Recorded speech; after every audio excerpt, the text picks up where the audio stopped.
नमस्कार दोस्तों। आज एक महान तर्कशील नास्तिक और समाज सुधारक इरोड वेंकट रामास्वामी पेरियार, जिन्हें पेरियार के नाम से जाने जाते हैं, पेरियार के द्वारा ईश्वर से क्या क्या सवाल किए गए हैं। ये सवाल कहने को तो ईश्वर को संबोधित है, पर वास्तव में सामाजिक कुरीतियों पर समाज को अप्रत्यक्ष रूप से पूछा गया है। ये 15 सवाल क्या हैं? यह हर बुद्धिजीवी, तर्कशील और वैज्ञानिक सोच रखने वाले लोगों को सुननी और समझनी चाहिए।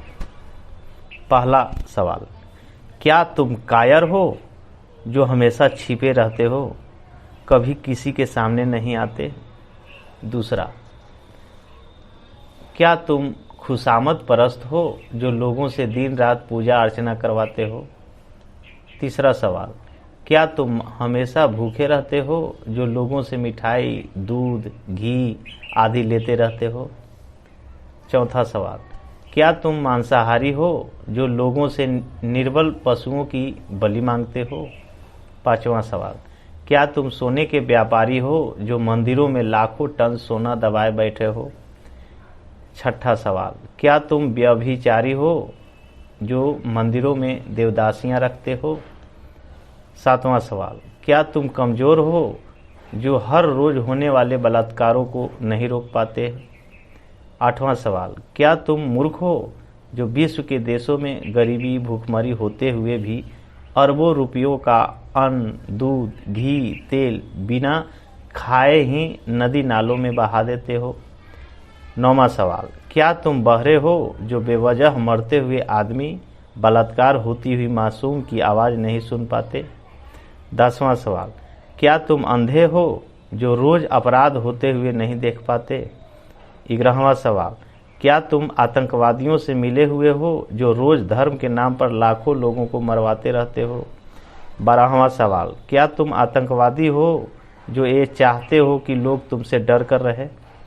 13वां सवाल, क्या तुम गूंगे हो जो एक शब्द नहीं बोल पाते लेकिन करोड़ों लोग तुमसे लाखों सवाल पूछते हैं?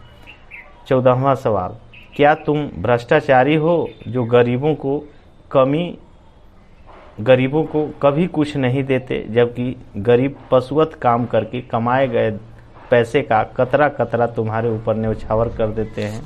15वां सवाल, क्या तुम मूर्ख हो कि हम जैसे नास्तिकों को पैदा किया जो तुम्हें खरी खोटी सुनाते रहते हैं और तुम्हारे अस्तित्व को ही नकारते हैं? पेरियार की मूर्तियों के नीचे लिखा था, ईश्वर नहीं है और ईश्वर बिल्कुल नहीं है। जिसने ईश्वर को रचा वह बेवकूफ़ है, जो ईश्वर का प्रचार करता है वह दुष्ट है, और जो ईश्वर की पूजा करता है वह बर्बर है। अछूत का बनाया हुआ चमड़े का ढोल मंदिर में बजाने से मंदिर अपवित्र न होता है, लेकिन अछूत मंदिर में चला जाता है तो मंदिर अपवित्र हो जाता है। उन्हें इस बात का कोई मतलब नहीं कि ढोल किस जानवर की चमड़ी से बना है। उनके लिए मरे हुए जानवर के चमड़ी पवित्र है, पर जिंदा अछूत अपवित्र। लानत है ऐसे धर्म पर। बुद्धिजीवी प्रकाश डाले, दिमाग की बत्ती जलाओ, अंधविश्वास और पाखंड भगाओ। यदि पूजा पाठ और नमाज करने से ही बुद्धि और शिक्षा आती तो पंडों और मौलवियों की औलादें ही विश्व में वैज्ञानिक, डॉक्टर, इंजीनियर होती। वहम से बचो, अपने बच्चों को उच्च शिक्षा दिलवाओ, क्योंकि शिक्षा से ही वैज्ञानिक, डॉक्टर, इंजीनियर और शासक बनते हैं, पूजा पाठ से नहीं। अतः वहम का कोई इलाज नहीं और शिक्षा का कोई जवाब नहीं। शिक्षित बनो, संगठित रहो, संघर्ष करो। यह इरोड वेंकट रामास्वामी पेरियार, जिन्हें पेरियार के नाम से जाना जाता है, पेरियार का मतलब सम्मानित व्यक्ति होता है। इन्होंने जातिवादी, गैर बराबरी वाले हिंदुत्व का विरोध किया, जो इनके अनुसार दलित समाज के उत्थान का एकमात्र विकल्प था। पेरियार ऐसे क्रांतिकारी विचारक के रूप में जाने जाते हैं जिन्होंने धार्मिक आडंबर, पाखंड और कर्मकांडों पर प्रहार किया था। तमिलनाडु में ब्राह्मणवादी प्रभुत्व और जाति अस्पृश्यता के खिलाफ विद्रोह किया था। दक्षिण भारतीय समाज के शोषित उत्पीड़ित लोगों की स्थिति सुधारने तथा एक तर्कशील सांस्कृतिक आंदोलन चलाने में इनका नाम शीर्षस्थ है। कड़े शब्दों में ईश्वर पर सवाल उठाने के कारण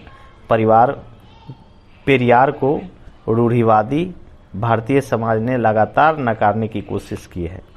हालांकि आज जबकि भारत में नास्तिकता और तर्कशील आंदोलन सोशल मीडिया के कारण लगातार फैलता जा रहा है और नास्तिकों की संख्या लगातार बढ़ती जा रही है, लोग बड़ी संख्या में उनकी उक्तियों, सिद्धांतों और सवालों को प्रचारित प्रसारित कर रहे हैं।